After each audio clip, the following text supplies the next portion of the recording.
semuanya, kami dari kelompok 6. Nah, kali ini kami akan membahas tentang sejarah dari Gedung Pos Blok Medan.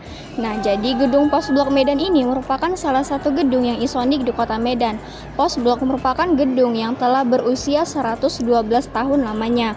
Gedung ini dibangun pada masa pemerintahan kolonial Belanda pada tahun 1909 sampai pada tahun 1911. Kantor Pos Medan ini didirikan oleh arahan dari Residen Jibalot selaku pemimpin residen pada tahun itu. Adapun tulisan Anno 1911 yang terdapat pada dinding luar bangunan yang ditandai dengan tahun dibangunnya gedung ini.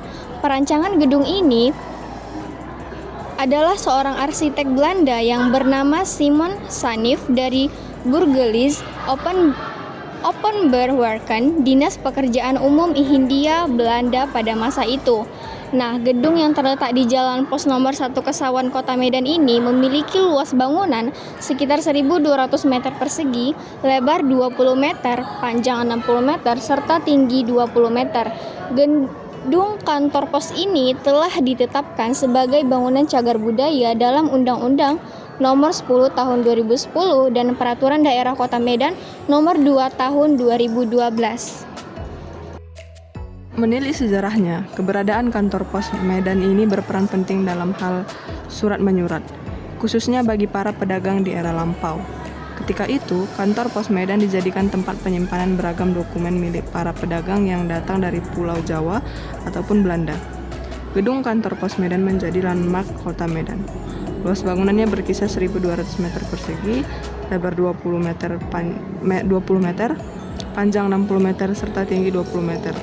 Gaya dan tampilan dan gedung kantor pos Medan ini merupakan campuran dari Eropa.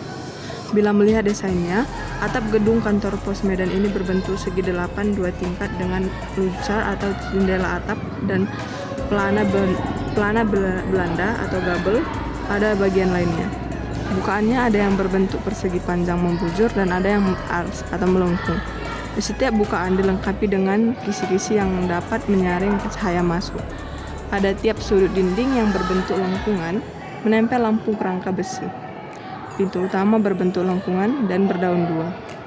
Khusus pada bagian atas dinding lengkungan barat dan timur berhias stained glass. Jadi, ruang kreativitas publik seiring perkembangan zaman, keberadaan kantor pos Medan ini mulai beralih fungsi. Sejak tahun 17 Agustus 2023, kantor pos Medan menjadi ruang kreativitas publik. PT Kantor Pos bersama Pemko Medan menyulap gedung bersejarah ini menjadi pos blok. Pos blok diharap menjadi ruang kreativitas bagi kalangan anak muda yang ada di Kota Medan. Pada tahun 2022, gedung kantor pos ini melakukan renovasi fisik selama 6 bulan lamanya. Di bawah naungan PT Pos Properti Indonesia dengan PT Ruang Kreatif Pos, gedung ini direvitalisasi menjadi sebuah ruang kreatif publik yang diresmikan oleh Menteri Koperasi dan UKM RI Teten Mas Duki, Wali Kota Medan Muhammad Bobi Afif Nasution SEMM, dan didampingi oleh Direktur Utama PT Pos Indonesia Persero Faijal Rohmat Jomadi dan CEO Pos Blok Jimmy Saputro. Peresmian gedung ini dilaksanakan pada 29 Oktober 2022. Ruang kreatif publik ini meliputi berbagai komunitas kreatif, pengembangan talenta lokal, pemberdayaan bisnis UMKM atau usaha mikro kecil dan menengah, dan KU dan UKM atau usaha kecil menengah.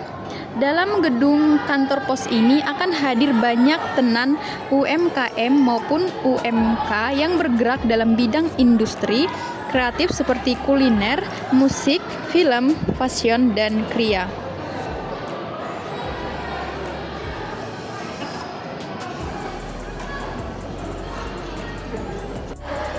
Adapun tenan-tenan yang telah membuka usaha mereka di gedung kantor pos ini terdiri dari tenan F dan B dan non F dan B.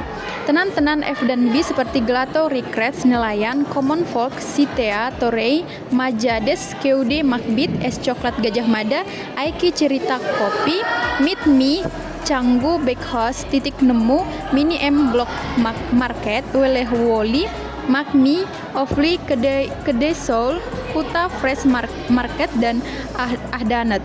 Selanjutnya adalah tenan non F dan B seperti Photomatic, Grow Living, dan Soflo. Meskipun gedung kantor pos ini telah dialihfungsikan sebagai ruang kreatif publik, kegiatan mengirim dokumen atau barang masih bisa dilakukan dan tersedia tenan khusus untuk Pos Indonesia.